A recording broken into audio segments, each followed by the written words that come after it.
Ito na ba ang katunayan mga tol na meron talagang alien, no? Dahil nga sa alien body na ipinakita sa Mexico mga tol. Ito na ba ang totoong ebidensya, no? So balikan natin tong usapin na to at pag-usapan ulit natin mula rito kay Random Pinas.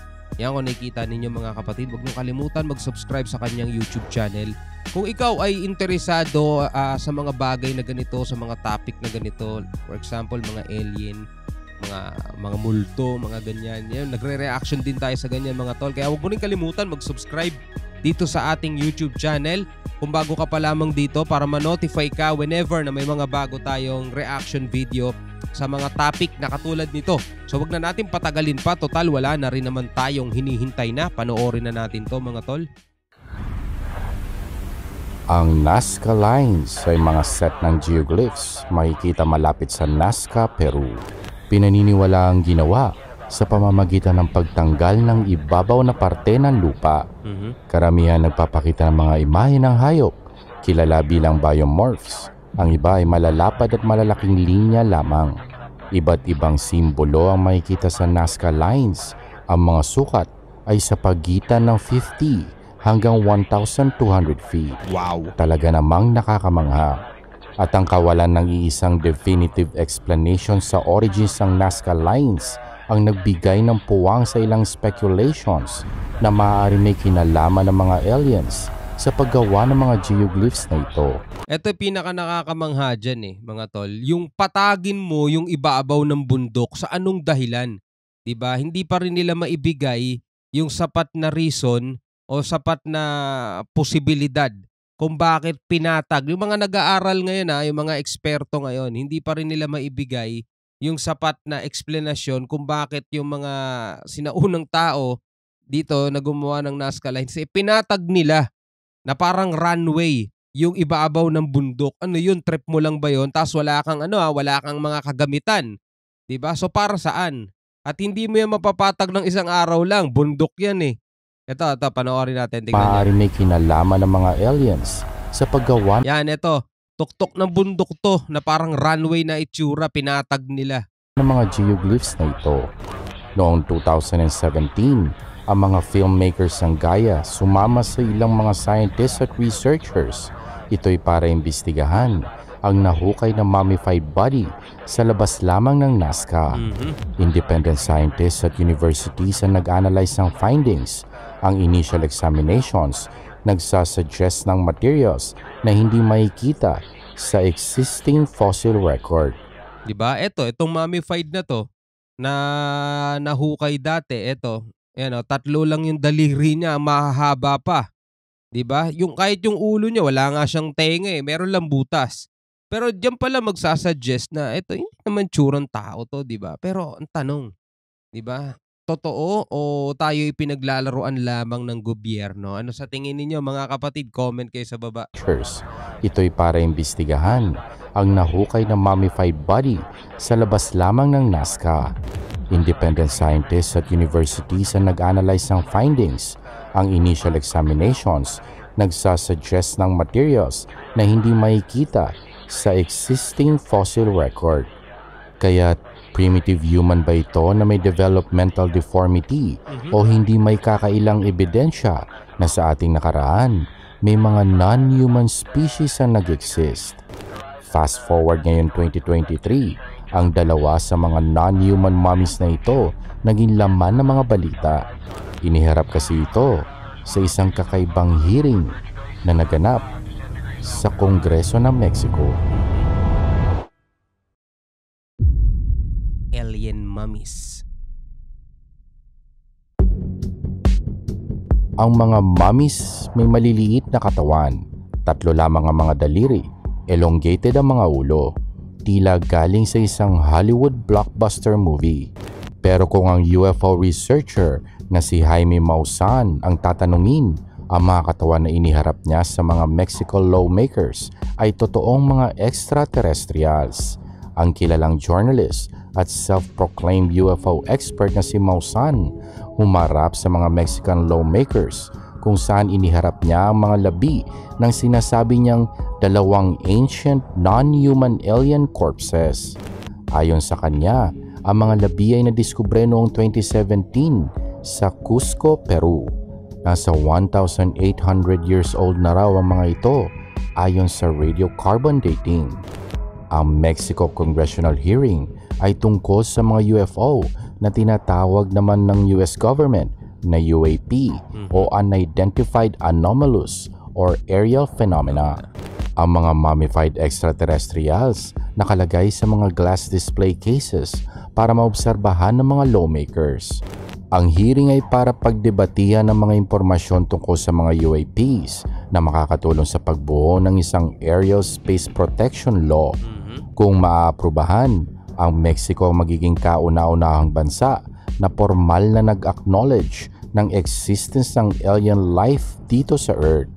Sinasabi ni Maussan na ang specimens na tagpuang fossilized sa isang minahan sa Cusco, Peru, nasa isang layer ng diatomaceous earth o ancient phytoplankton algae.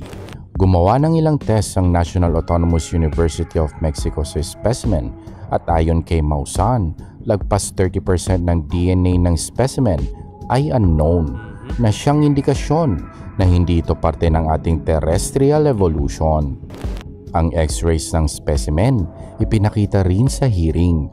May mga ekspertong nag-testify na ang isa sa mga specimens ay tila may mga itlog o ovaries. At ang isa naman ay may implants na gawa sa mga rare materials gaya ng osmium. Kaya't ito na ba ang hinihintay ng lahat? Ang pinaka-importanting discovery ng humanity na siyang nagpapatunay na hindi tayo nag-iisa sa universe o isang hoax lamang na ginawa ng ilang individual para linlangin ang mga tao at kumita ng pera. Ikaw, ano sa tingin mo?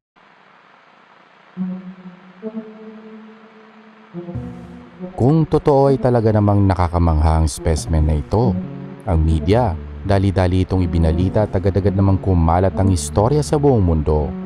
Pero sino nga ba si Maussan? Jose Jaime Maussan Flota, isang Mexican journalist, television personalities at ufologist. Hindi na bago sa kanya mga ganitong istorya, ilang pinekeng alien remains na ang naikonekta sa kanya. Kasama si Maussan sa pag-publicize ng isang specimen kilala bilang Metepec creature.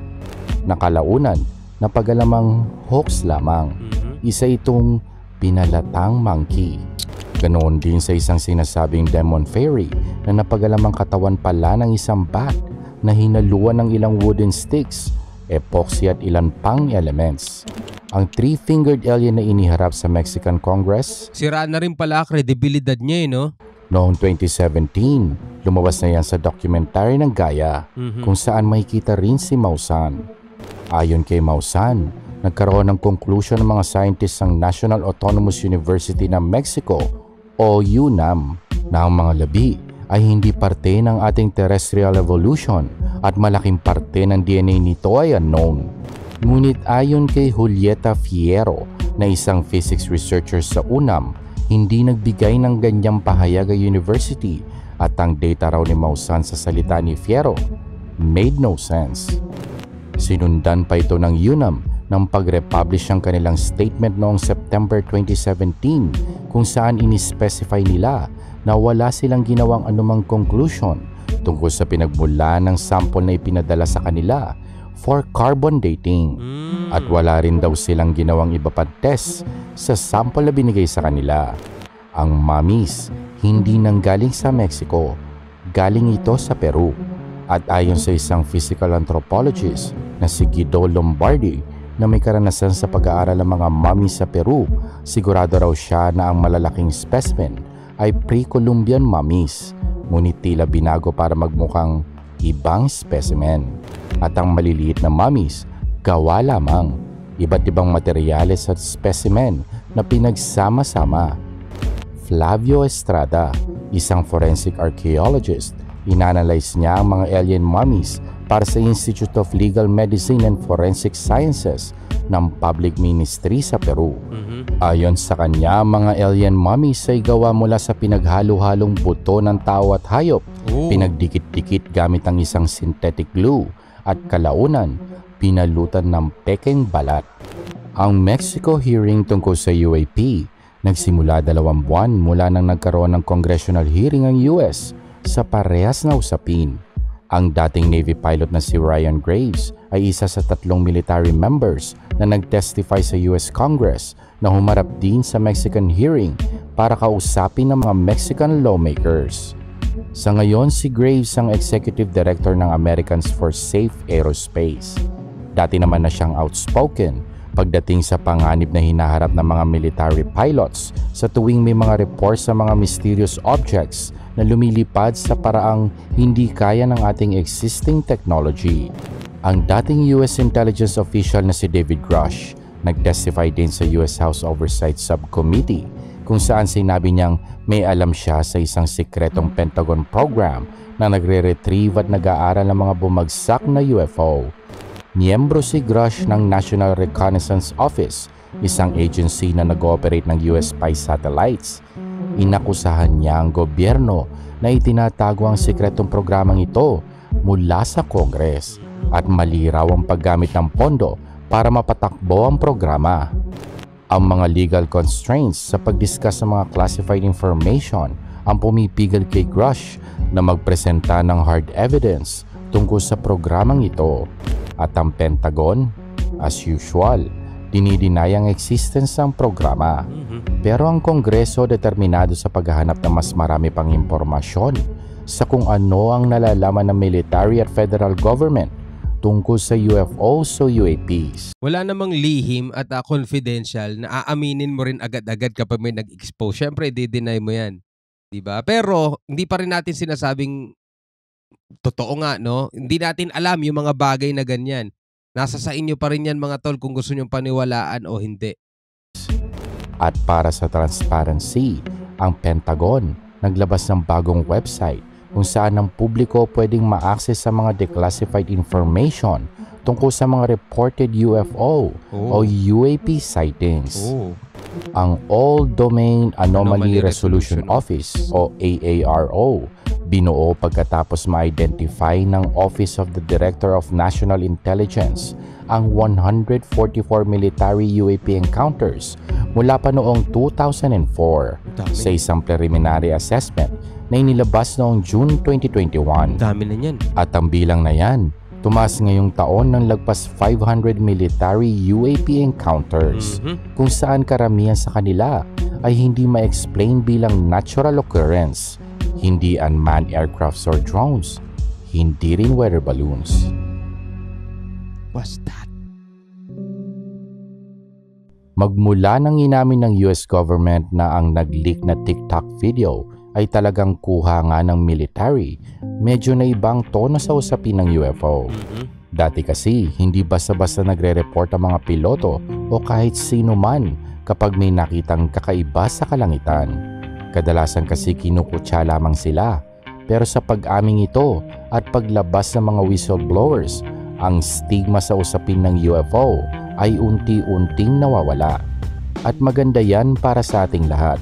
Ang mga UFO at UAPs dapat ay naire-report. Dahil kung may isang bagay ang nasa kalangitan na hindi natin maintindihan, kailangan natin ng mas marami pang data na pwede nating suriin. Ngunit sa pagdinig na naganap sa Mexico, sa paglabas ng mga sinasabing alien mummies, tila umatras muli ang usaping UFO at UAPs. Pagkatapos ng hearing, sinabi pa ni Ryan Graves na disappointed siya sa nangyari at sa kanyang salita, ang event na nangyari is a huge step backwards at unsubstantiated stunt. Mga piloto at air traffic controllers naging witnesses, kasama pa si Avi Loeb na isang astronomer mula sa Harvard, mga eksperto at politicians mula sa Japan, Argentina, France, Brazil at Peru. Lahat sila nag-testify na nakakaranas sila ng frustrations, harassment at threats kapag sinusubukan nila mag-report ng mga unexplained discoveries na makikita sa kalangitan, pati na sa ilalim ng karagatan. At ang paglabas ng mga alien mummies na ito sa pangunguna ni Maussan, hindi nakatulong sa kanila. Bagkus ay kinuha lamang ang lahat ng atensyon ng palabas na ito. Ang siyensya ay may proseso May routines, laging sabik tanungin kahit ang sarili nitong conclusion. Hindi dumaan sa ganyang proseso ang alien mummies. Lahat ng impormasyon galing lamang kay Mausan. Wala namang kumukontra. So malulungkot ngayon dito yung mga umaasa na, no? Yung mga nagsabi nga, totoo nga, may alien nga talaga. Ito na, nilabas sa Mexico. So, idinideny ngayon ng ibang mga scientists na talagang hindi dumaan sa ganung proseso yon at lahat ng information ay galing lang daw kay Mausan, mga kapatid. So sa madaling salita, balik ulit tayo doon, backwards ulit tayo, no? Na 'di ba, meron ng step forward na ayan na unti-unti nare-reveal na totoo may alien, pero ngayon umaatras ulit, no? Babalik ulit. Yung iba nakakaranas daw ng mga harassment, mga ganyan kapag pinag-uusapan nila yung mga ganitong bagay, no? So ikaw bilang isang tao, ano masasabi mo tungkol diyan, no? Naniniwala ka ba na sa posibilidad na meron talagang ibang nilalang maliban sa ating mga tao na nabubuhay sa ibang mga planeta? Meron na silang advanced technology at nagawa na nilang pumunta dito sa ating daigdig nung unang panahon pa. Na maaaring may buhay sa ibang mga planeta. Balikan natin. Wala namang kumukontra na maaaring may buhay sa ibang mga planeta.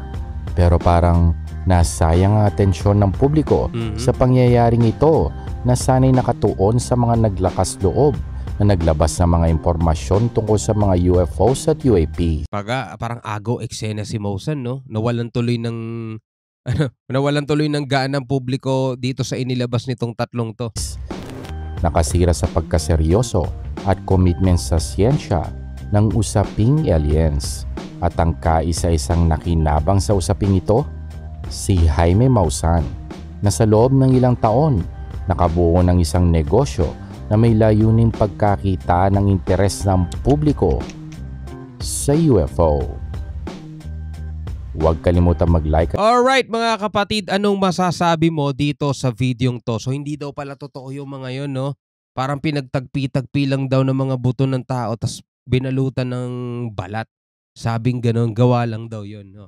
Anong masasabi mo tungkol dyan? Well, ako mga kapatid, unang-una, no, lagi nating sinasabi, naniniwala ako na hindi lang tayong mga tao ang nilikha. Dahil nung unang panahon pa, meron na mga isinusugo ang may lalang, dakilang lumikha ng lahat para makipag-communicate sa mga tao, di ba? Andiyan dyan ang mga anghel, andiyan dyan yung mga isinugo niya para makipag-usap kay Maria na magdadalang tao siya, di ba?